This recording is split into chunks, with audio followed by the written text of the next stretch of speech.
Good morning. Welcome to the third floor. Session number 2 here today. It's so nice to see everyone. My name's Jonathan West. I'm the Director of Entertainment at the Hall Group. So that's Queen Anne Beer Hall, Moss Bay Hall, the Hall on Occidental. I am your MC for this room number 3. And when we talk about change, there's lots of different types of change, right? What do you know about transformational change? Our next speaker specializes in that, has worked on 6 different continents, over 20,000 clients. Please welcome to the stage from Bellevue, Washington, Shannon Wallis.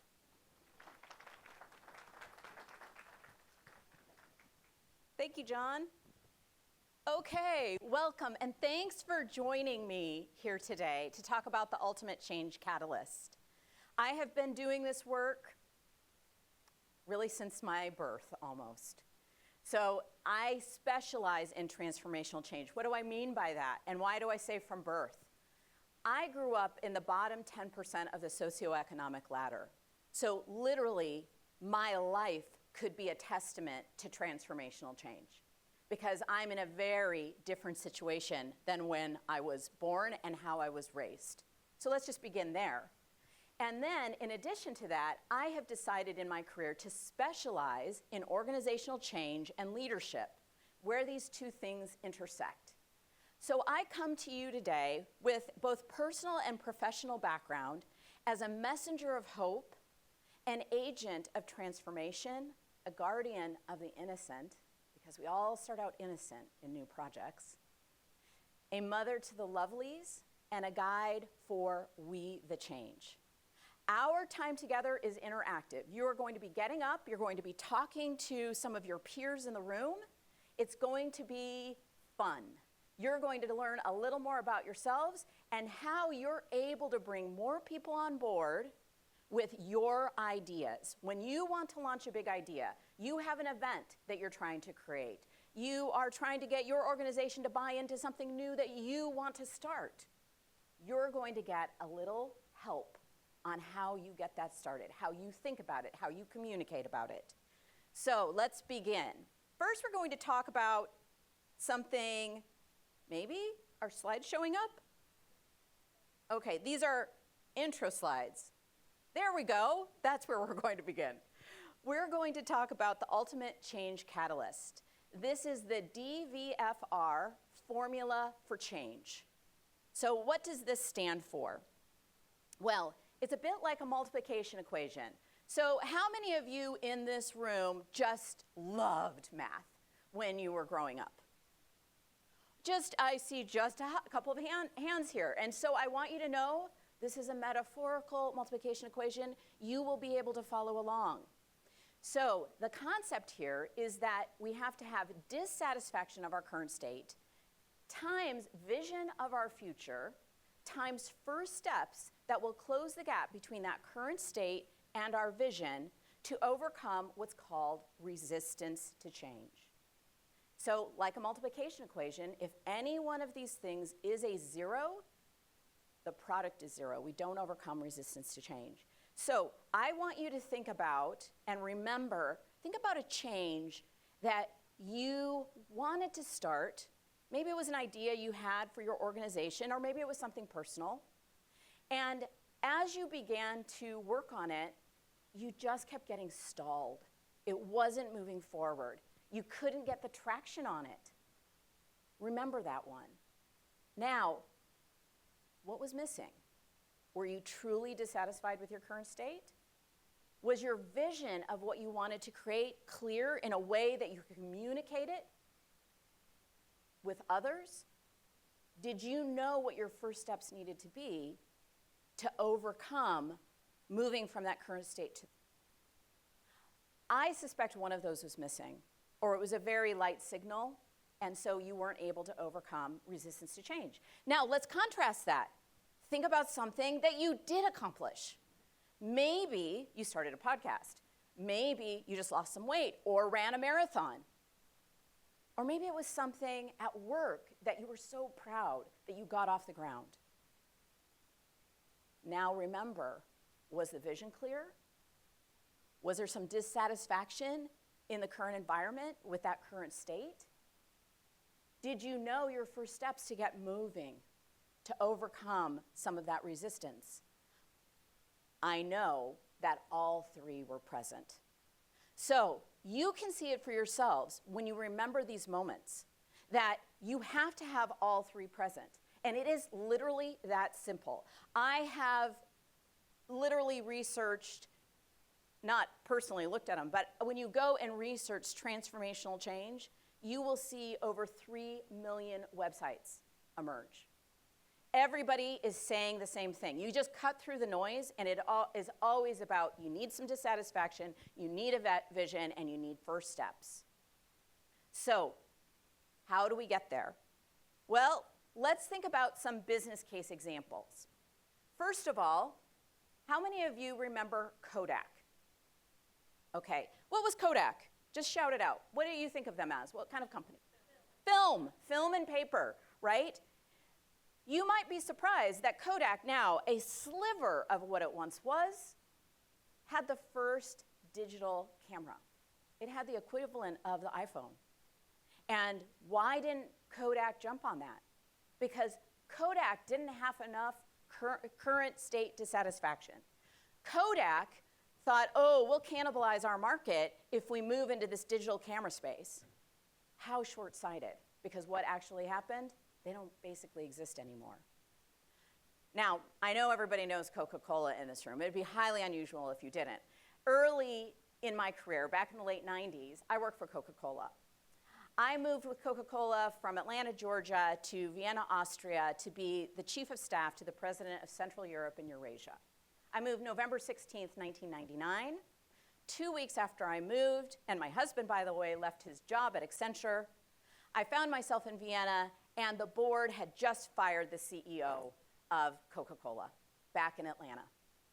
Now, I see some of you kind of gasping at that, and I was an organizational change consultant, and I was in such denial that I did not believe anything would impact me. Oh, that's happening over in Atlanta. That's across the pond, as we called it. So it won't impact me. 4 weeks later, the Monday after all of my furniture arrived, the president of Central Europe and Eurasia was let go by the new CEO because they were not in political favor with each other. And my job was directly tied to his, and I lost my job in the process. So now I'm in Vienna, Austria with no job. My husband is in Vienna, Austria with no job. What happened to Coca-Cola at that time? Well, for the next 2.5 years, the new CEO by the name of tried to change the company. But he was also terminated within 2.5 years. And why was he terminated? Because the board said he did not bring vision. He actually didn't even bring satisfaction. The stock price when he entered was stable, but he brought a lot of first steps. He decided to reduce the workforce by 20% globally, but he had no vision for where the company was going. There was no real dissatisfaction that had cascaded through the organization, and he did not overcome internal resistance to change. And as a result, the board terminated him, and they specifically called out lack of vision as the issue, and they hired a new CEO who brought vision to the organization. And they were able to make some transformational changes. What happened to me in the process? Well, eventually, my husband and I landed in Madrid, Spain, where he took a job with A.T. Kearney Consulting, and that led me into a path called El Camino de Santiago, which some of you will learn a little more about when you receive some complimentary books at the end. So we're going to have some prizes to give away. So when I was walking the Camino, I also literally learned it is all about first steps. People would ask me, how did you walk 500 miles across northern Spain? And it was one step at a time. So this brings us to Blockbuster. Blockbuster. How many of you remember Blockbuster? I'm looking around the room. I think some of you might not know it as well, but most of you do. So Blockbuster was this big store where you could go, pick out a video, and rent it for a few days, and then return it and get something new. Kind of like a library or more like a bookstore, I guess, because you paid for it. Blockbuster needed to make a change. They saw Netflix on their tails. They knew they needed to make a change. They had the dissatisfaction with their current state. They had a vision of where they could go, and they got completely complicated in their approach to implementation. They lacked first steps. Notice that I keep saying first steps. I'm not saying all of the steps. First steps get you moving. I can stand here and say, I want to walk to Santiago de Compostela in the northwest of Spain, but if I just keep standing here contemplating it and never take a first step, I never get there. So the first step is what leads me to the next step. It's actually just physically impossible to stay here forever, right, in one space. So we have our dissatisfaction, our vision, our first steps that must be possible. So I want you to think about a change that you are trying to work on. What is something that you would like to work on, either personally or professionally? And at your table, you have some materials for you, and on that first page, you're going to notice some questions. So in small groups at your tables, what I'd like you to do is, and Sharon, I see you here, you can join a group. I would like you to just share, at least one person share with the group, one change that you'd like some support on, that you're thinking about. What might be missing? What do you need to strengthen? Do you have all three pieces? And if you don't, get some help. Look at the questions to think about, but get some help from your buddies at the table, okay? So we're gonna do this for about 5 minutes. Please introduce yourselves. I'll wander the tables, see if you need any help.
Okay, how's it going?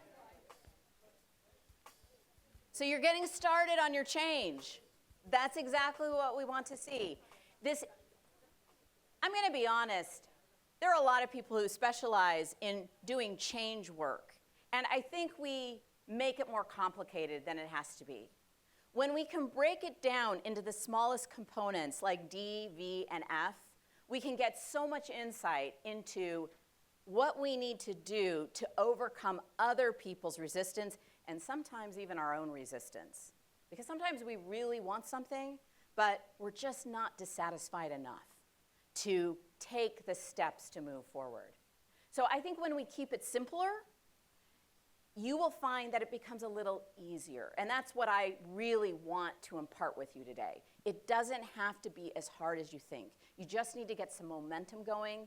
And every change framework you will ever see, when I did those 3 million sites that popped up, every single one always comes down to these 3 elements.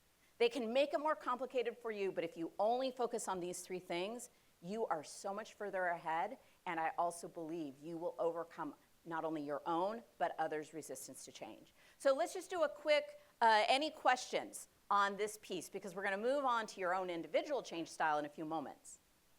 Any questions that have emerged? I want to highlight a question I heard when I was canvassing the room. At the table here in the back, they asked, what if you're working on something, but you only have a part of it, but it seems like maybe somebody in your team has another part of it? So that is the advantage of working in a group. You don't have to know all of this on your own. If you know the formula, you can work with others to brainstorm. What could the vision really look like? Why should we be dissatisfied? And what are some first steps that we could take? I have a book called We the Change, Launching Big Ideas and Creating New Realities. I called it We the Change because I loved Gandhi's Be the Change.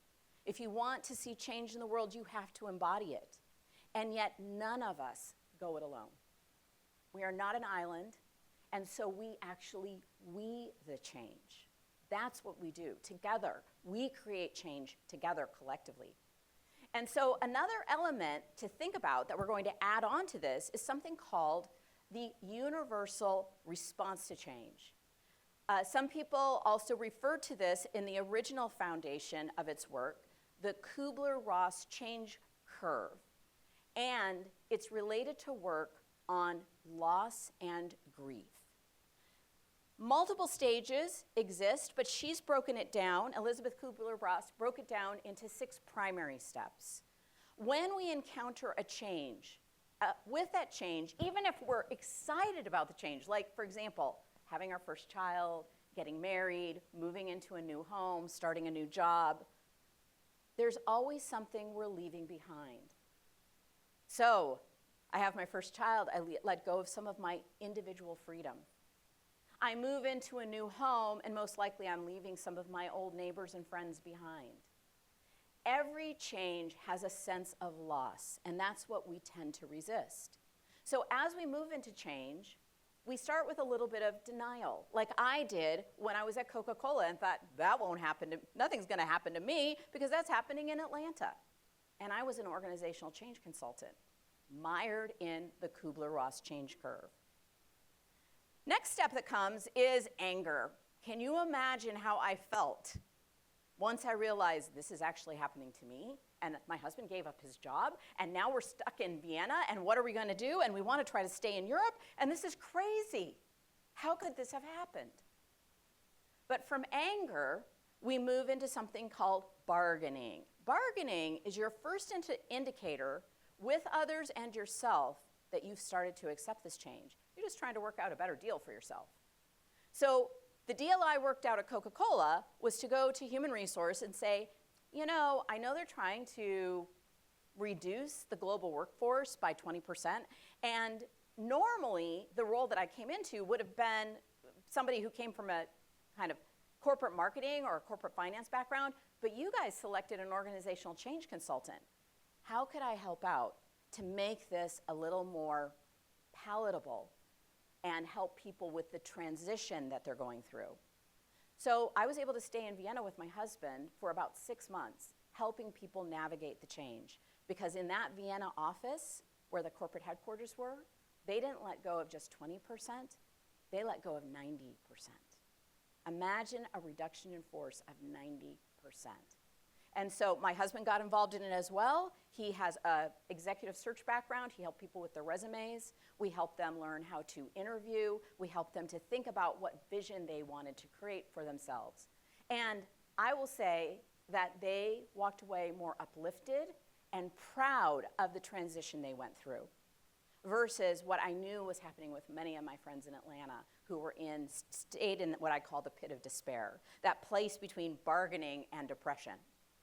So we move from bargaining into depression. It is what I call the pit of despair. And as we're in this pit of despair, we ruminate on the loss. And what do we truly grieve? Our imagined future, what we thought could have come. And now it's no longer possible for us. And it takes a while to work through those feelings. But from that place, we eventually are able to test new waters.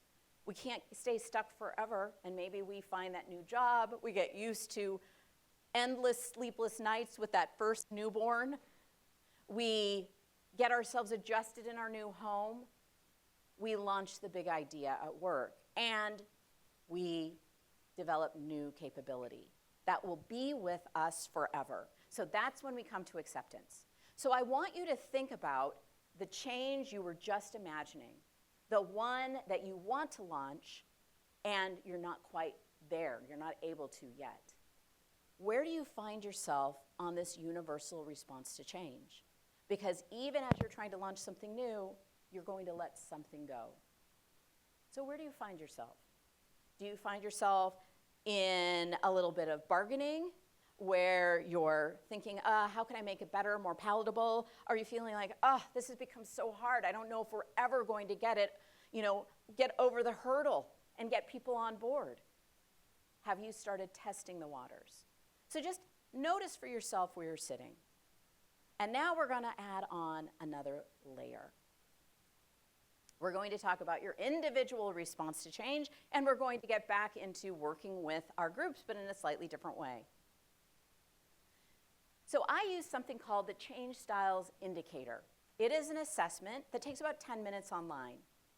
And what I have discovered in using this assessment over the past 15 years is that when people take the assessment, 90% of the time, they get their own style correct. What does that mean? When you read through the assessment characteristics, you can usually figure out who you are. And so in your packet of material today, you have these indicators. But we'll go through them a little bit and they'll make sense. This is a little bit of a bell curve. So 25% of our population is an originator. They show up over on the far right side of the curve. And 25% is a conserver. They fall on the other 20, in the other area of the curve, on the left side of the curve.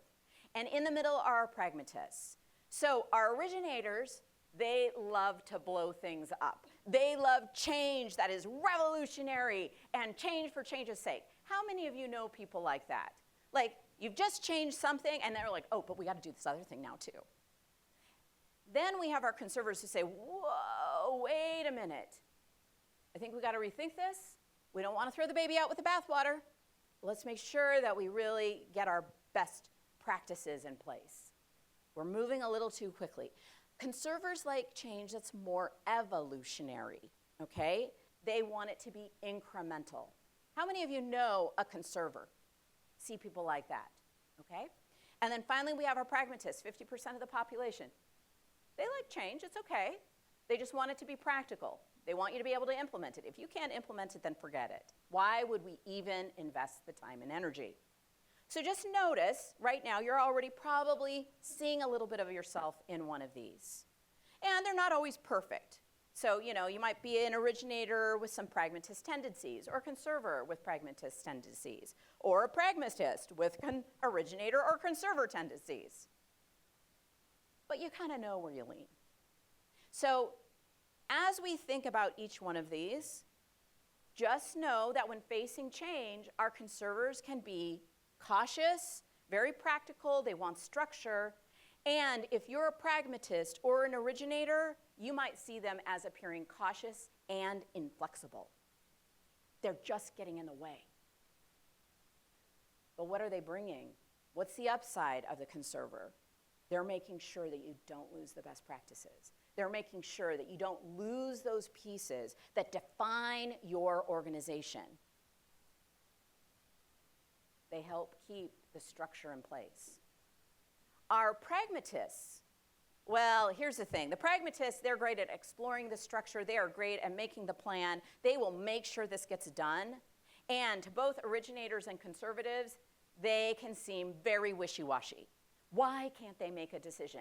They seem to see, now they see the conserver side, and now they see the originator side. What's going on with them? Why can't they just take a stand? And so this can make them a little untrustworthy when we see them as wishy-washy. Finally, our originators, well, I will just be honest, I tend to be in this place. I am an originator, and what have I heard literally about myself?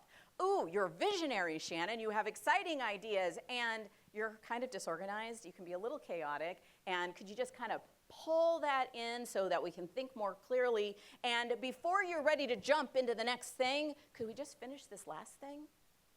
So we all have our upside and our downside.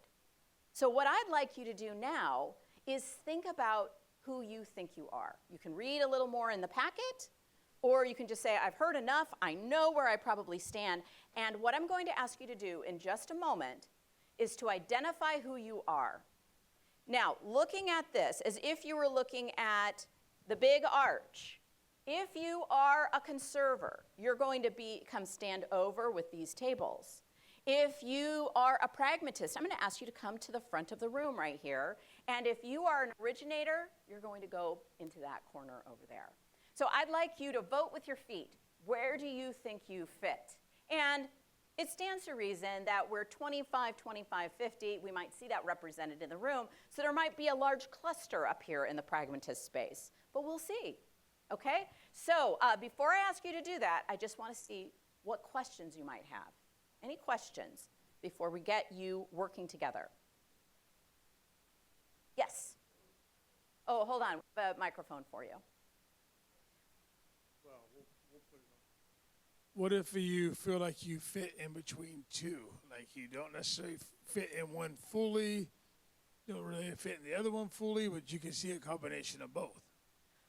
I think that's great. I would go stand kind of in the middle there, find others like yourself, because you're going to work in small groups, in groups of 3. And bring your material with you, okay, when you stand up.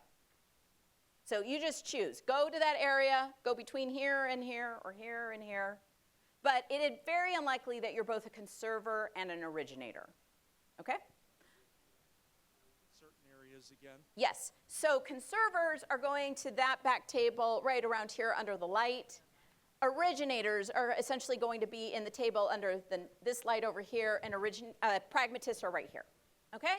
So wherever you think you belong, and it is not a lifelong commitment that you're making to this, because these are preferences, not your identity, okay? So get up, bring your material,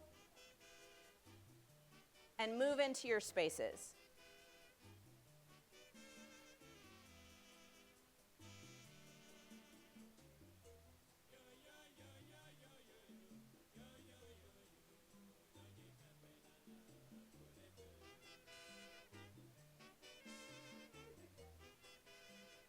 Okay.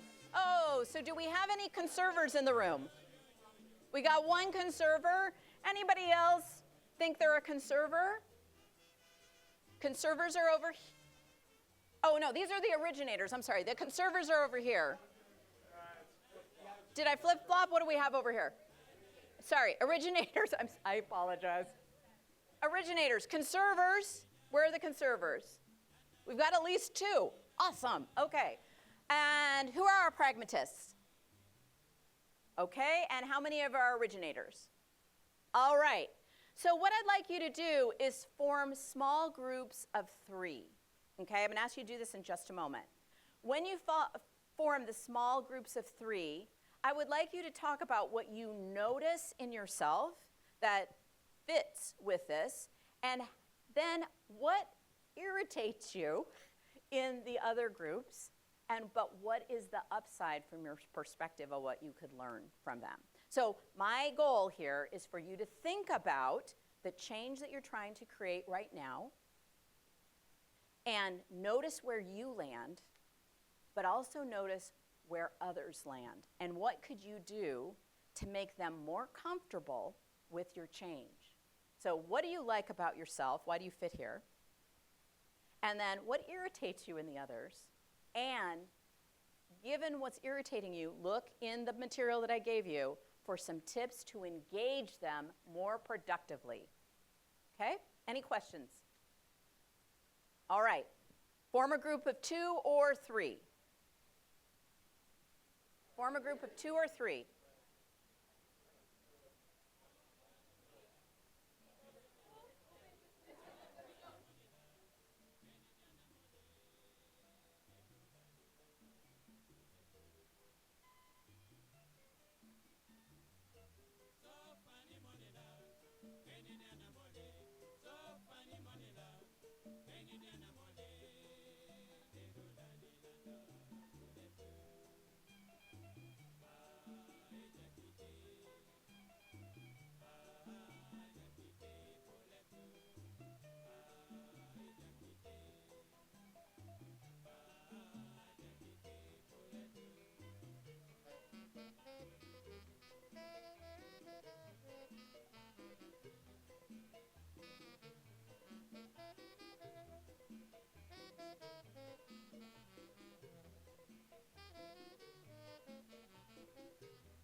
Okay, welcome back.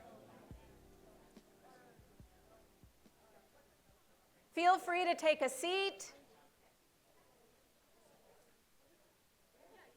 Feel free to take a seat. Oh, you can stay with your group, wherever you want to go. Yeah, you don't have to stand. In a moment, I'm going to ask you just for a few questions. I want to highlight something here, which is all of these are preferences. They are not competencies. What does that mean? It means that if you're a conserver, pragmatist, or originator, when you're working with your primary style, with your preference, things might feel a little easier for you. And it does not mean that you can't be good at the other ones. So I'm an originator. I started my career at PwC. When you start out as a consultant, you have to be very good at conserver and pragmatist if you want to get promoted. And I became very good at those things. So you can become very competent in the other preferences. Likewise, just because it's your preference doesn't mean you're competent. That comes with skills, building skills, practice, building experiences. That builds your competence. So as we get started, one might feel easier, but all are needed. All have their upside and downside. And as we move through a project, we have to be able to discern when is the time for my originator, my pragmatist, my conserver. So let's just hear from you first. When do you think is the time for your originator? When do you need the originator in a project? Yeah. At the very beginning. And this is a bit of a trick question. What else might be needed at the beginning? Well, vision, but what of the preferences? Conserver. Sharon, why do you think conserver?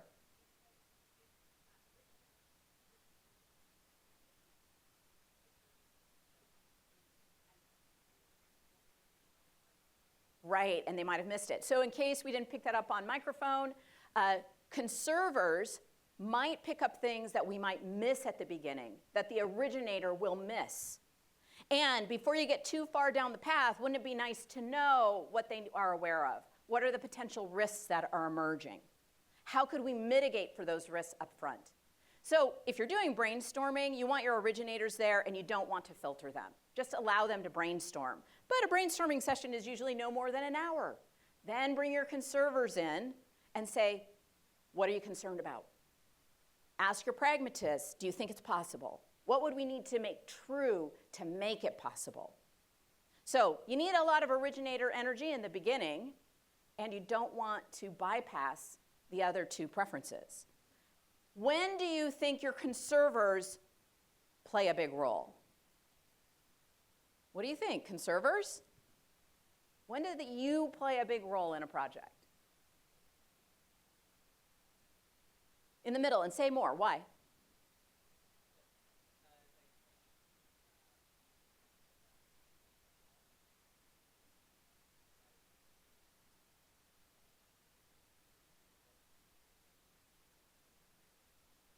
Yes. Yeah. And so I want to highlight, some of you might work in teams where you have maybe a lot of one preference represented. When that's the case, that's why I say competence isn't a preference, and vice versa. So you hear a little bit of what our conservers are bringing in. This is very important in getting anything launched. They are more likely also to be able to see, why should we be dissatisfied with the current state? They might be happy with the current state, but they are also intimately aware of the current state in a way the originators just want to blow it up and can't communicate. Where do our pragmatists really shine in our projects? What? Wrapping it up, implementation. How do we get it launched? We're getting ready to go live. How do we do that? And they are your superpower there. So we have these three preferences. All are needed. We don't want to exclude any. And you might find, if you're an originator and a conserver, that you kind of have a little bit of tension that exists. I say, lean into the tension. If you're an originator, turn to your conserver and say, what am I missing? How can I make this even better? What are the risks that you're concerned about? If you're a conserver, turn to your originator and say, help me see the light. What will happen in 5 years if we never make this change? What mess would have been created? Help me better understand that. What questions do you have about what you've learned so far? What emerged in your conversations? Where do you have some points of clarification that you'd like? Yes. As a pragmatist, I find challenges with the originators, and going back to the scale you were talking about earlier, how do we help them, and you mentioned it too, how do we help them recognize dissatisfaction in a way that is not personal to their own work style? That is great. So this is where I would tell you, look at the tips that you have and really lean into those tips of how do I communicate with other styles. So the key is just to notice, and I'm going to make this a little broader, for any preference, know what's important to them and talk to what is important to them. So if you're talking to an originator, what are you most excited about? If you're talking to a conserver, what are you most concerned about? If you're talking to a pragmatist, how do you think we could get it done? Lean into what their needs are, and you're going to have a more open-ended dialogue. Also make your questions open-ended. What concerns you? What are you excited about? How could we get this done? A question that begins with a what or a how is going to give you more information because it brings you a narrative response. And you gather more from them about what's really important. Okay, so we have a few things to wrap up. So first of all, I just wanted to remember, I have a few of these to share. People who, so first of all, thank you. I don't know all of your names. Thank you for asking the first question. Thank you for asking the last question. And then I had a few others of you. I think you spoke, right? So I have a few others. Who else spoke? Let's see if I have enough books. Who else spoke today? Anyone? Am I missing anybody who spoke up? Well, I have another thing. You do have another question. What's your question? How can you tell if you are effective or just preferring? Oh. How do you know if you're preferring your type or effective in your type? She kept saying there's a preference, It's a but then preference. there's also being effective. So effective is a great question because this is about your competence level. And again, I started out as an originator. I had to become really good at being a pragmatist to get things done, to implement. And that's why, honestly, just going to my book talks about my story of walking 500 miles across northern Spain. And then it gives some reflection of what I know from both my professional and personal experience. And then it gives 40 coaching activities to help you launch your big idea. So when we talk about proficiency, being effective, I had to get really good at understanding how do you actually not just imagine a big idea, but launch a big idea. I would say effectiveness too, though, is really about discerning when it is needed. And how do we, if we don't really know, is this needed now? Our superpower is a question. What is most useful now? Ask the team that you're working with. What is most needed? And you might just get the intuitive response that you need. Like, ooh, I'm leaning into my conserver a lot right now. Maybe I need a little originator, right? But asking your team, what would be most useful now? That, I think, is the big question to ask. And stay in that space of inquiry and welcoming feedback, and people will share it with you. Okay? And then where could we find the tests to kind of decide what we are, or if we want to share it with our coworkers or committees? Well, first of all, if you reach out to me directly, so on the table, you have some bookmarks, and it has ways to reach out to me on both LinkedIn and to find my book. My book just came out in Audible just this past month, and so you get a book as well. And so you can reach out to me directly. I'm going to show you, let's put the slides back up. Alex? There we go. So you're going to see, I also have something called the Cascade Leadership app. Cascade Leadership app is free. I don't advertise on it, and it has a lot of resources for your own development and to work through change. So you have that. You can reach out to me directly, and I would love to hear from you, but here are some additional resources. Anybody who reaches out to me directly will get a copy of these slides to help you. I love this. This is my life's work. I told you at the beginning, I started in the bottom 10% of the socioeconomic ladder. This is personal for me. I do not say I grew up in poverty because I worked on 6 continents. I have worked in the slums of Africa, Latin America, India. I have seen poverty.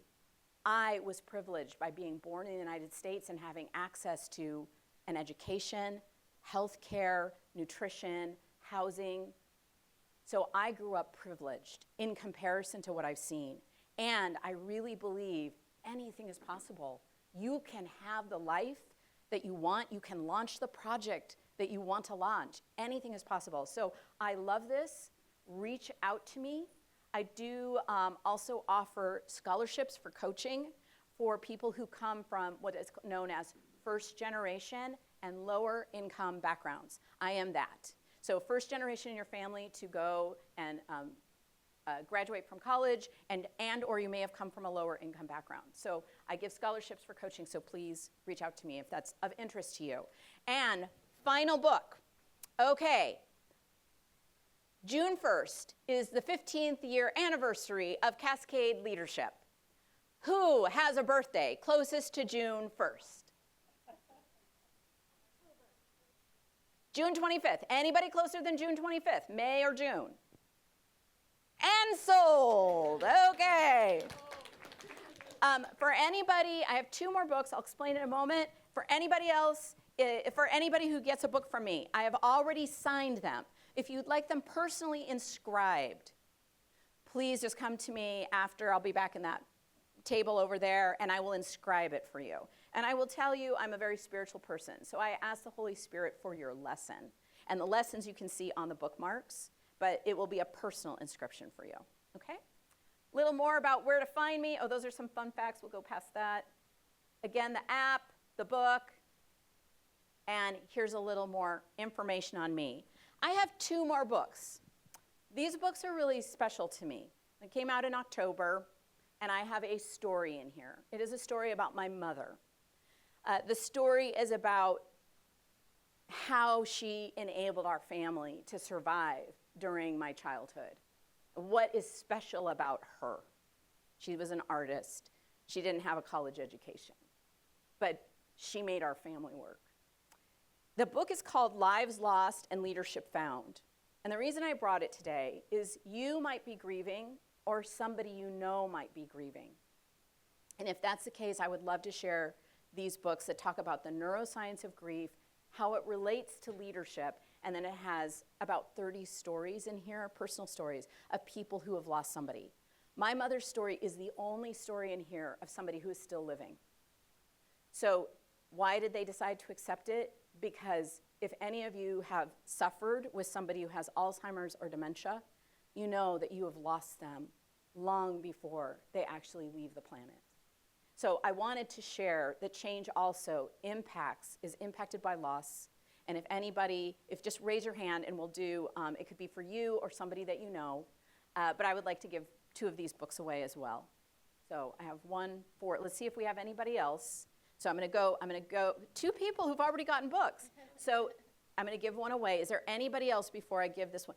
I'm gonna give it back to you here. So reach out to me. I can tell you where to purchase that book. I don't have as many of those, but I'd love to share it with you. And if you'd like it personally inscribed, please go ahead and meet me at the back table. And now I quickly turn it over to Dex, who is going to wrap it up for us today. So welcome, Dex.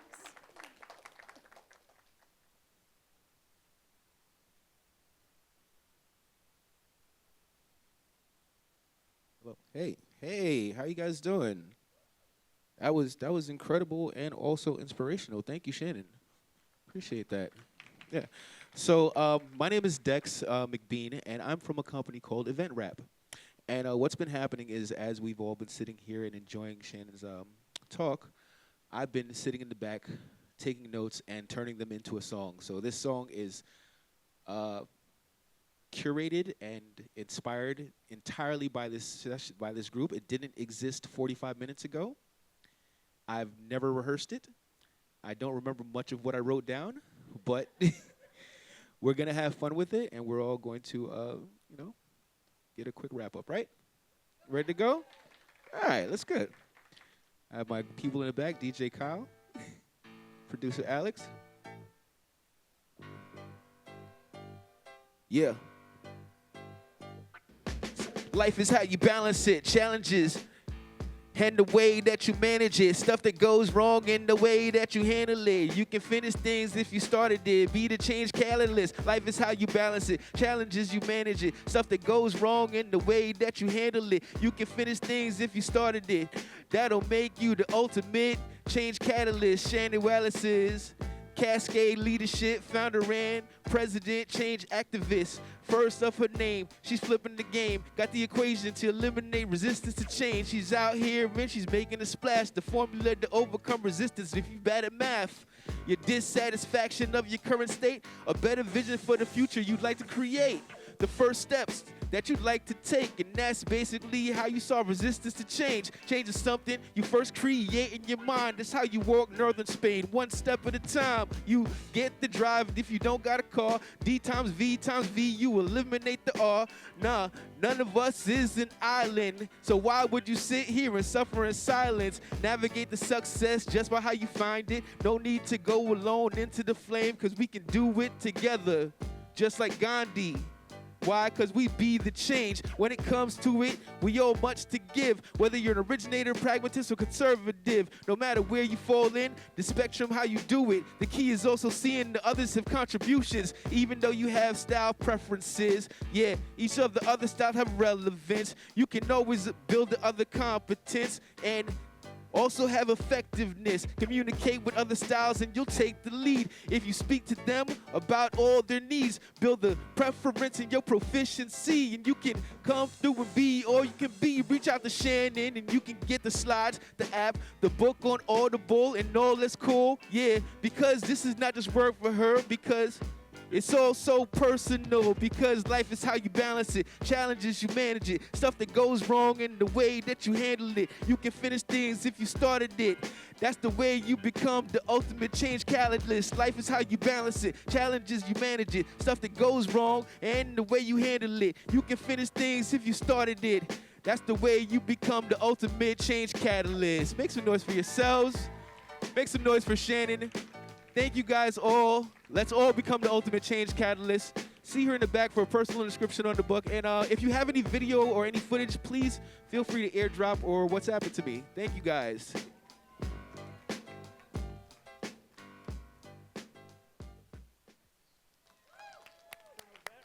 Thank you. Can I give you a hug? That was so awesome. I'm going to get the tape from them. Session Yeah. for Shannon Wallis up here up front. If you wanted to get your book scribed, she'll be back in the back corner. And we've got our next session coming up here in just a few. Thank you so much for joining us here on floor number 3.